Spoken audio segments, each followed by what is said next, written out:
Uy! Ay, Nakauwi ka na pala. Ay, Sakto, oo. meron ako biniling lechon manok. Talaga? Sabay natin kainin for dinner.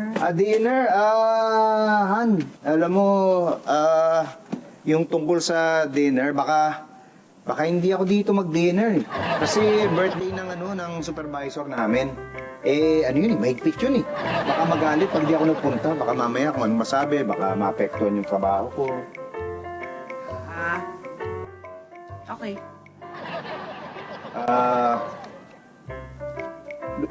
Galit ka ba? Hindi.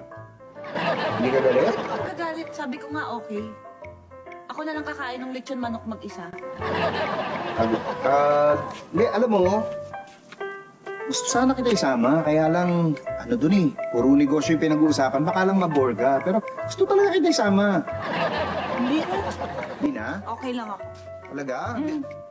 At parang galit ka. Hindi ako galit. Hindi? Hindi, ano ka ba? Sigurado ka, ha? Nakakainis ka, hindi nga. Sige, malalaman natin. Mrs. Interpreter, totoo ba yung sinabi ng asawa ko? Sa tono ng boses niya, hindi okay sa kanya ang lahat. Nung sinabi mo pa lang na pupunta ka sa birthday ng katrabaho mo, nainis na siya at lalo siyang nairita sa'yo. Nung inaya mo pa siyang sumama, bakit mo pa daw siya kailangan ayain? Bale, may plano ka palang hindi siya kasama? Kaya malamang pag-uwi mo, mas galit na siya sa'yo. Ano yan?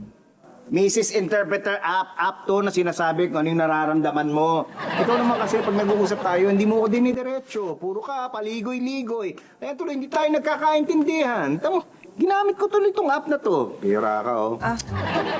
Han, sorry na. Pumunta ka na dun sa birthday, di na ako magagalit. Hindi ko naman talaga. Ayoko naman talagang pumunta doon. Ang gusto ko, dito lang tayo, mag-dinner lang tayong dalawa lang ang magkasama. Kaya ako naisip na pumunta kasi puro ka duda eh. Ikaw naman kasi. Totoo ba yan? Oo naman, totoo. Pues malalaman natin. Ha? Meron din ako ito eh, Mr. Interpreter app. Mr. Interpreter, totoo ba ang sinasabi ng asawa ko na napipilitan lang siya pumunta dun sa party? Sa tono ng boses niya, naggagalit-galitan lang siya.